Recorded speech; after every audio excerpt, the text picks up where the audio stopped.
Great day everyone! Welcome to Teacher G's class. This is Teacher Gerald and I will be your teacher in Music 6. We are now done with the lessons in Quarter 1. Let us now begin our first lesson in Music 6. But before we dive into our video lesson, please do click subscribe button and the notification bell for you to be updated for the new uploads. After going through this lesson, you are expected to identify the different major scales. Read simple musical notations in the key of C major, F major, and G major, and appreciate the singing of the SOFA syllables. We are using the pivot module uploaded in the DepEd Commons, which is based on the most essential learning competencies set by the Department of Education. Our lesson for today is the major scale. This lesson is for weeks 1 to 3. As I said earlier, we are expected to identify different major scales. Read simple musical notations in the key of G, C, and F major. We are also going to read the SOFA syllables and its corresponding pitch names and sing the scale. First, let us be familiarized with the different SOFA syllables, and these SOFA syllables has corresponding pitch names. Pitch names are the first 7 letters of the alphabet. They are also called the musical alphabet. The SOFA syllables are the Do, Re, Mi, Fa, So, La, and Ti. The pitch names are the first 7 letters of the alphabet, namely A, B, C, D, E, F, and G. The pitch names corresponds to SOFA syllables, as I said earlier. SOFA syllables corresponds to the pitch names. So, Do corresponds to pitch name C. Re corresponds to pitch name D. Mi corresponds to pitch name E. Fa corresponds to pitch name F. So corresponds to pitch name G. La corresponds to pitch name A. T corresponds to pitch name B. That is how SOFA syllables corresponds to pitch names. Now, let us see or identify the different major scales. Let us look at this scale. The first scale is the C major scale. The next scale that I will be showing you is the G major scale. And the third one is the F major scale. Melody is one of the basic elements of music that pertains to the linear succession of musical tones. Musical scales are vital in composing music.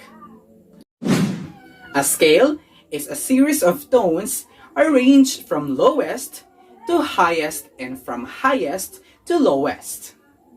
The most common musical scale in Western music is the diatonic scale. This scale has 8 tones that go up or ascend or go down or descend the musical staff. A half step is the shortest distance between 2 tones on the keyboard. The most common diatonic scale is the major scale. This scale follows the patterns of this. WS for whole step and HS for half step. The best way to show the relationship of the notes in the major scale is by studying the C major scale. There are 8 notes in the scale that move in ascending order. That means from lowest to highest tone. And the first tone is C, and the last note is the higher C or octave. It has no flats and no sharps. And that is our C major scale. Let us look at the C major scale. The pitch names are C, D, E, F, G, A, and B. And now, let us sing the SOFA syllable. Do, re, mi, fa, sol, la, ti, do. That is how we sing the SOFA syllable in the C major scale. Another major scale is the G major. In this scale, the first note or home tone is G, or it is also known as Sol. It is followed by the other 7 notes in ascending order. It also has a note with a sharp before it. The sharp helps in achieving the correct interval of half and whole steps of the major scale. In this case, G major has 1 sharp, which is the F sharp. And the pitch names in the G major scale are G, A, B, C, D, E, F. Another example of major scale is the F major scale. Its name is taken from the first note or its home tone or the F, or also in the SOFA syllable it is known as Fa. The scale is composed of 8 notes arranged in succession. This scale utilizes a flat sign instead of a sharp sign.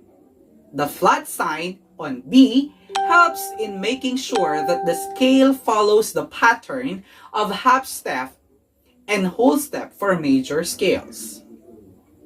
The pitch names of this scale are F, G, A, B flat, C, D, E, and F.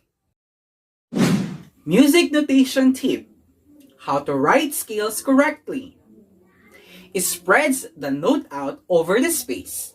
Start with the first and last note so that you don't end up with all the notes bunched up.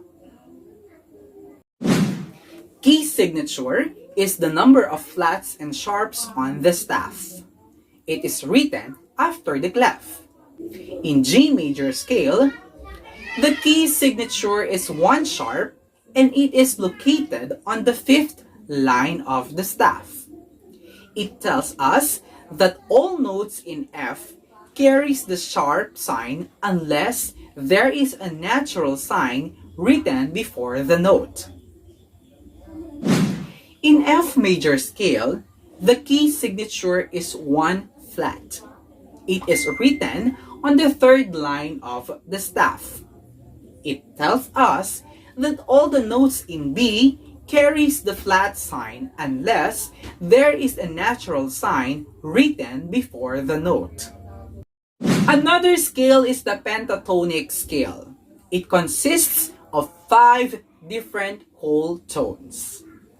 This is found primarily in Chinese music. Examples: Do, Re, Mi, So, La. I hope that you gain learning in our lesson for today. Before we end up, let's have a short activity.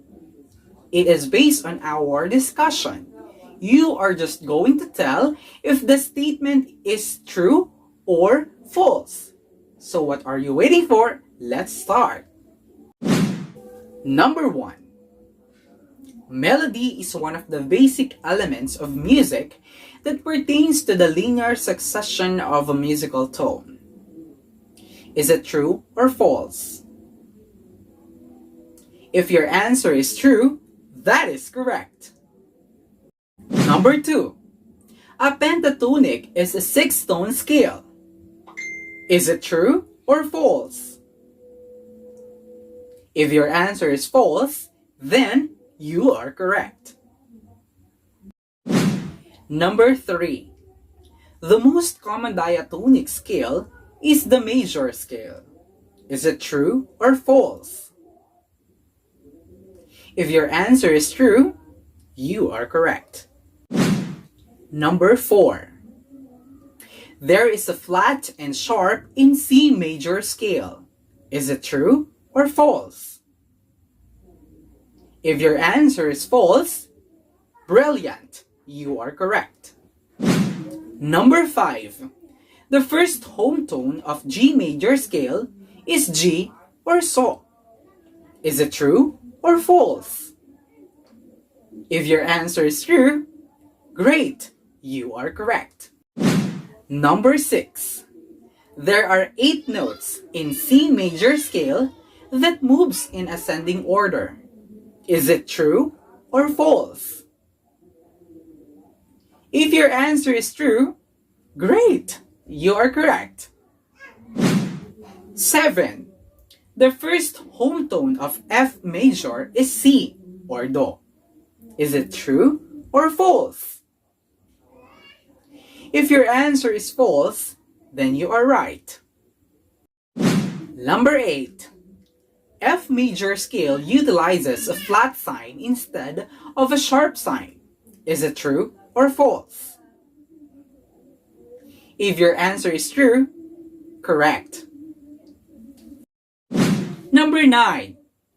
C or Do is the first note that can be found in the C major scale. Is it true or false? If your answer is true, you are right. And the last, number 10, the sharp helps in achieving the correct interval of half and whole steps of the G major scale. Is it true or false? If your answer is true, you are correct. If you got perfect score, amazing! You are a very good music student. Indeed, it is a wonderful musical discussion. I hope that you learned something from this video.